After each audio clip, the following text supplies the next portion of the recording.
Welcome to local to global top 15 news. Hyderabad లో metro విస్తరణకు ప్రభుత్వం కీలక నిర్ణయం తీసుకుంది. ఎల్ఎన్టీ 13,000 కోట్ల అప్పును టేక్ ఓవర్ చేసేందుకు సిద్ధమైంది. 2,000 కోట్ల చెల్లింపుపై ఇప్పటికే ప్రభుత్వానికి సంస్థకు మధ్య ఒప్పందం కుదిరింది. ఒప్పందానికి సంబంధించి నోటు విడుదల చేసింది మెట్రో. తెలంగాణలోని 3 జిల్లాలకు కేంద్ర అవార్డులు దక్కాయి. ఆదిలాబాద్, నల్గొండ, మంచిర్యాల జిల్లాలకు జల్ సంచయ్, జల్ భాగీదారీ అవార్డులు ప్రకటించింది కేంద్రం. దక్షిణ భారత్ లో మొదటి 3 స్థానాలకు ఎంపిక కావడంపై సీఎం రేవంత్ హర్షం ప్రకటించారు. కాంగ్రెస్ ప్రభుత్వ పాలనకు కేంద్రం ఇచ్చిన అవార్డులే నిదర్శనమన్నారు. అన్ని జిల్లాలు అదే స్ఫూర్తితో పనిచేయాలని కోరారు. చెన్నై జేఎన్టీయూ ఇండోర్ స్టేడియంలో జరిగిన విద్యా పథకాల విజయోత్సవాలకు హాజరయ్యారు తెలంగాణ ముఖ్యమంత్రి రేవంత్ రెడ్డి. ఆయనకు తమిళనాడు సీఎం స్టాలిన్ ఘనంగా స్వాగతం పలికారు. తమిళనాడులో విద్యాభివృద్ధికి కృషి చేసిన వారికి పురస్కారాలు అందజేశారు రేవంత్. కరుణానిధి విజన్ ని అమలు చేస్తున్న స్టాలిన్ ని అభినందించారు రేవంత్. ఈ సందర్భంగా రేవంత్ ను శాలువాతో సత్కరించి జ్ఞాపిక అందించారు తమిళనాడు సీఎం స్టాలిన్. గ్రూప్ 1 పరీక్షలో ర్యాంకులు సాధించిన వారికి రేపు నియామక పత్రాలు అందజేసేందుకు ప్రభుత్వం సిద్ధమైంది. మాదాపూర్ శిల్పకళా వేదికలో జరిగే కార్యక్రమంపై ప్రభుత్వ ముఖ్య కార్యదర్శి టెలికాన్ఫరెన్స్ నిర్వహించారు. 18 శాఖలకు చెందిన 563 మందికి అపాయింట్మెంట్ లెటర్లు ఇవ్వాలన్న సీఎం ఆదేశాలతో ఏర్పాట్లు పూర్తి చేసింది ప్రభుత్వం. గ్రామీణ మహిళలు, చిన్నారుల ఆరోగ్యంపై మరింత శ్రద్ధ పెట్టాలని అంగన్వాడీలకు సూచించారు మంత్రి పొన్నం. తల్లి పిల్లల సంపూర్ణ ఆరోగ్యంలో అంగన్వాడీల పాత్ర కీలకమన్నారు. అంగన్వాడీలు, హెల్పర్ల సమస్యలను సీఎం దృష్టికి తీసుకువెళ్లి పరిష్కరిస్తామన్నారు. సిద్దిపేట జిల్లా హుస్నాబాద్ మార్కెట్ యార్డులో అంగన్వాడీలకు యూనిఫామ్ పంపిణీ చేసి మాట్లాడారు. మహిళలకు బతుకమ్మ, దసరా శుభాకాంక్షలు తెలిపారు. మహబూబ్ నగర్ జూనియర్ కళాశాల బతుకమ్మ వేడుకలు అంబరాన్నంటాయి. ప్రభుత్వం తరపున జరిగిన వేడుకలకు బీజేపీ ఎంపీ డీకే అరుణ హాజరయ్యారు. సంబరాల కోసం ఏర్పాటు చేసిన వేదికపై తన ఫోటో చిన్నగా ఉందంటూ అలకబూనారు అరుణ. వేదిక నుంచి మధ్యలోనే వెళ్లిపోయేందుకు సిద్ధమయ్యారు. అధికారులు నచ్చజెప్పడంతో శాంతించారు. అనంతరం మహిళలతో కలిసి బతుకమ్మాడారు. తెలంగాణ సెక్రటేరియట్ లో బతుకమ్మ సంబరాలు ఘనంగా జరిగాయి. సంప్రదాయాలకు అద్దం పట్టేలా జరిగిన వేడుకలకు మంత్రులు సీతక్క, కొండా సురేఖ హాజరై మహిళా ఉద్యోగులతో కలిసి ఆడి పాడారు. తీరొక్క పూలతో పేర్చిన బతుకమ్మ చుట్టూ చేరి పిల్లాపాపలతో దాండియా, కోలాటాలతో సందడి చేశారు. ఆదిలాబాద్ హౌసింగ్ బోర్డు కాలనీలో బతుకమ్మ సంబరాలు వైభవంగా జరుపుకున్నారు. ఈ వేడుకలకు ఎస్పీ అఖిల్ మహాజన్ దంపతులు హాజరయ్యారు. ఎస్పీ దంపతులకు మహిళలు కోలాట నృత్యాలతో ఘనంగా స్వాగతం పలికారు. ఎస్పీ సతీమణికి చీర, సారెతో పాటు ఆడపడుచు కట్నం బహుకరించారు నిర్వాహకులు. సిర్పూర్ కాగజ్ నగర్ మాజీ ఎమ్మెల్యే కోనేరు కోనప్ప బీఆర్ఎస్ కండువా కప్పుకున్నారు. సిద్దిపేట జిల్లా ఎర్రవల్లి ఫామ్ హౌస్ లో కేటీఆర్, హరీష్ రావు సహా కీలక నేతల సమక్షంలో ఆయన బీఆర్ఎస్ లో చేరారు. సీనియర్ నేత పార్టీలో చేరటంపై హర్షం ప్రకటించారు బీఆర్ఎస్ నేతలు. కస్తూర్బా స్కూళ్లలో వసతులపై ఏపీ హైకోర్టు విచారించింది. కేజీబీబీ పాఠశాలలో ఏర్పాట్లు ఉద్దేశం నెరవేరడం లేదని ఆవేదన వ్యక్తం చేసింది. శాశ్వత ప్రాతిపదికన అర్హులైన బోధనా సిబ్బంది లేకుండా నాణ్యమైన విద్య ఎలా సాధ్యమని ప్రభుత్వాన్ని ప్రశ్నించింది. ఈ విషయంలో కేంద్రం వైఖరి స్థిరంగా లేదని అభిప్రాయపడింది. కోర్టు ఎదుట హాజరై సమాధానమివ్వాలని కేంద్ర మానవ వనరుల శాఖ కార్యదర్శి, పాఠశాల విద్యాశాఖ ముఖ్య కార్యదర్శిని ఆదేశించింది. జగన్ కు ప్రతిపక్ష హోదా ఇవ్వటం కుదరదు అన్నారు స్పీకర్ అయ్యన్న పాత్రుడు. తనపై ఏ కోర్టుకు వెళ్లినా ఏమీ కాదు అన్నారు. దేవాలయంలో తాను పూజారిని మాత్రమే అన్నారాయన. దేవుడే జగన్ కి వరం ఇవ్వలేదని తానేం చేయగలను అన్నారు స్పీకర్. ఏపీ అసెంబ్లీలో జగన్ పై బాలయ్య వ్యాఖ్యలను తప్పుబట్టారు హిందూపురం వైసీపీ ఇన్ఛార్జ్ దీపిక. ఆయన వ్యాఖ్యలను వెంటనే వెనక్కి తీసుకోవాలని డిమాండ్ చేశారు. గతంలో బాలయ్య ఒకరిపై కాల్పులు జరిపిన ఘటన మర్చిపోయారా అంటూ నిలదీశారు. అసెంబ్లీలో హిందూపురం అభివృద్ధిపై మాట్లాడకుండా జగన్ ప్రస్తావన తేవడం సిగ్గుచేటన్నారు. అనవసరంగా జగన్ ను విమర్శిస్తే ఊరుకోబోమని హెచ్చరించారు. కడప మేయర్ సురేష్ పిటిషన్ పై ఏపీ హైకోర్టులో విచారణ జరిగింది. మేయర్ గా తనను పదవి నుంచి తొలగించడాన్ని సవాల్ చేస్తూ ఆయన కోర్టును ఆశ్రయించారు. స్పందించిన కోర్టు ప్రతివాదులకు నోటీసులు ఇచ్చింది. తదుపరి విచారణ వచ్చే నెల 17కు వాయిదా వేసింది. కుటుంబ సభ్యుల పేరుతో కాంట్రాక్టులు చేశారన్న ఆరోపణలతో సురేష్ పై అనర్హత వేటు వేసింది ప్రభుత్వం. అనకాపల్లి జిల్లాలో బల్క్ డ్రగ్ పార్కు వ్యతిరేకంగా ఆందోళన కొనసాగుతోంది. నక్కపల్లి మండలం రాచయ్యపేటలో మత్స్యకారులు నిరసన దీక్షకు దిగారు. స్పందించిన హోంమంత్రి అనిత అసెంబ్లీ సమావేశాలు ముగిసిన వెంటనే రాజయ్యపేటకొచ్చి మత్స్యకారులను కలుస్తానన్నారు. మత్స్యకారుల డిమాండ్లను ప్రభుత్వానికి వివరించి సమస్య పరిష్కారానికి కృషి చేస్తామని భరోసా ఇచ్చారు. ఉస్మానియా వర్సిటీ నాన్ టీచింగ్ ఉద్యోగుల సమస్యల పరిష్కారానికి కృషి చేస్తామన్నారు ఎన్జీఓ అసోసియేషన్ అధ్యక్ష అభ్యర్థి ఖాదీర్ ఖాన్. రేపు జరిగే నాన్ టీచింగ్ ఉద్యోగుల ఎన్నికల సందర్భంగా మేనిఫెస్టో విడుదల చేశారు. వర్సిటీలోని నాన్ టీచింగ్ ఉద్యోగులకు హెల్త్ కార్డులు అందిస్తామన్నారు. సిపిఎస్, ఓపీఎస్ సహా పెన్షన్ల సమస్యల పరిష్కారం కోసం కృషి చేస్తామని హామీ ఇచ్చారు. తెలంగాణ కిక్ బాక్సింగ్ అసోసియేషన్ కు సంబంధించి బోగస్ సంఘాలను నమ్మొద్దన్నారు ఆ సంఘం రాష్ట్ర అధ్యక్షుడు Ramanjaneyulu. Telangana kick boxing association కు స్పోర్ట్స్ అథారిటీ గుర్తింపు ఉందన్నారు. కిక్ బాక్సింగ్ అసోసియేషన్ 2017 నుంచి అధికారికంగా పనిచేస్తోందన్నారు. రాష్ట్రంలో కిక్ బాక్సింగ్ ను అన్ని గ్రామాలకు తీసుకువెళ్లి క్రీడాకారులను తీర్చిదిద్దుతామన్నారు.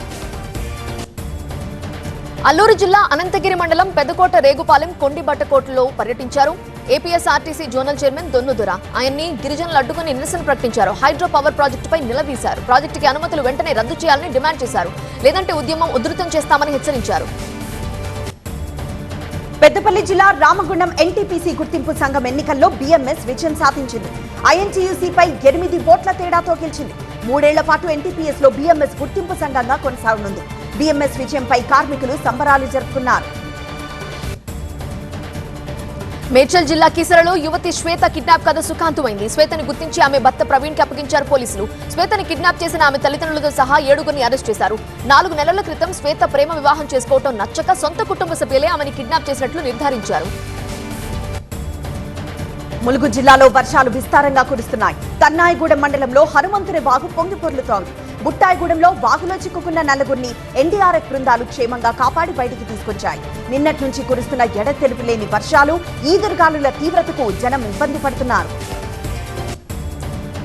మంచిర్యాల జిల్లా జైపూర్ ప్రజలు అప్రమత్తంగా ఉండాలని తహసీల్దార్ హెచ్చరించారు. ఎల్లంపల్లి ప్రాజెక్టు గేట్లెత్తడంతో భారీగా వస్తున్న వరదతో జాగ్రత్తగా ఉండాలని కోరారు. గోదావరి పుష్కర్ ఘాట్ దగ్గర వరద ఉధృతిని పరిశీలించారు. వరదలను ఎప్పటికప్పుడు పర్యవేక్షిస్తున్నట్లు చెప్పారు.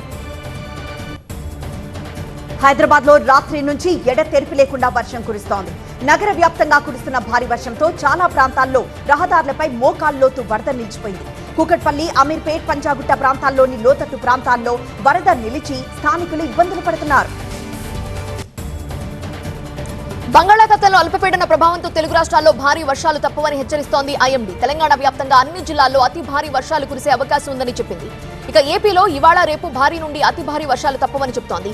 నిజామాబాద్ జిల్లాలో ఇప్పటికే భారీ వర్షం మొదలైంది. పల్నాడు, ప్రకాశం, కర్నూలు, నంద్యాల జిల్లాల్లో అతి భారీ వర్షాలు, మిగతా జిల్లాల్లో మోస్తరు వర్షాలకు అవకాశం ఉందని వాతావరణ శాఖ చెప్పింది. దేశవ్యాప్తంగా దేవీ శరన్నవరాత్రులు వైభవంగా సాగుతున్నాయి. విజయవాడ ఇంద్రకీలాద్రిపై అమ్మవారు మహాలక్ష్మీదేవి అలంకరణలో భక్తులకు దర్శనమిస్తున్నారు. అమ్మవారి దర్శనం కోసం భక్తులు తెల్లవారుజాము నుంచే బారులు తీరారు. నిన్నొక్కరోజు 1,00,000 మందికి పైగా భక్తులు అమ్మవారిని దర్శించుకున్నట్లు అధికారులు చెబుతున్నారు. హైదరాబాద్ నార్సింగిలో Miraj cinemas, Anand mall and movies ప్రారంభమయ్యాయి. ప్రారంభోత్సవానికి మై హోమ్ అధినేత జూపల్లి రామేశ్వరరావు, సినీ నిర్మాత దిల్ రాజు, దర్శకుడు, నటుడు నారాయణమూర్తి సహా పలువురు సినీ, రాజకీయ ప్రముఖులు హాజరయ్యారు. ప్రారంభోత్సవానికి ముందు కొబ్బరికాయ కొట్టి పూజలు చేశారు రామేశ్వరరావు. హైదరాబాద్ ఎస్ఆర్ నగర్ లో ప్రైవేట్ ట్రావెల్స్ బస్సు ప్రమాదానికి గురైంది. రన్నింగ్ బస్సులో ఒక్కసారిగా మంటలు చెలరేగాయి. మంటలు, పొగలు గమనించిన డ్రైవర్ వెంటనే ప్రయాణికులను కిందకి దించేశాడు. బస్సులో మంటలు రావడంతో ప్రయాణికులు భయంతో వణికిపోయారు. ప్రాణాపాయం తప్పడంతో ఊపిరి పీల్చుకున్నారు. రంగారెడ్డి జిల్లా మంచాల మండలం ఆగపల్లి దగ్గర గంజాయి పట్టుకున్నారు ఎస్ఓటీ పోలీసులు. ఛత్తీస్గఢ్ కు చెందిన యువకుడు ప్రమోద్ కుమార్ నుంచి కిలో గంజాయి స్వాధీనం చేసుకున్నారు, సీజ్ చేశారు. ఒడిశా నుంచి హైదరాబాద్ కు గంజాయి తరలిస్తున్నట్లుగా తేల్చారు. పరారీలో ఉన్న మరో నిందితుడు కిరణ్ కోసం గాలిస్తున్నారు. గంజాయితో పాటు నిందితుడిని మంచాల పోలీసులకు అప్పగించారు. నంద్యాల పీఎంజే బంగారం దుకాణంలో గోల్మాల్ జరిగింది. దుకాణం మేనేజర్ చేసిన అవకతవకలపై 3 రోజులుగా ఆడిట్ చేస్తున్నారు. ఆడిట్ పేరుతో మేనేజర్ చిద్విలాస్ ను 3 రోజులు బంధించారంటూ ఆవేదన వ్యక్తం చేస్తున్నారు అతడి తల్లిదండ్రులు. బంగారం గోల్మాల్ పై ఎలాంటి ఫిర్యాదు అందలేదని చెప్తున్నారు పోలీసులు. సామాజిక పెన్షన్ల పెంపు హామీతో గద్దెనెక్కిన సీఎం రేవంత్ ఆ విషయాన్ని మర్చిపోయారని అన్నారు ఎంఆర్పీఎస్ నేత మందకృష్ణ మాదిగ. ఇచ్చిన మాట ప్రకారం తక్షణమే పెన్షన్లు పెంచాలని డిమాండ్ చేశారు.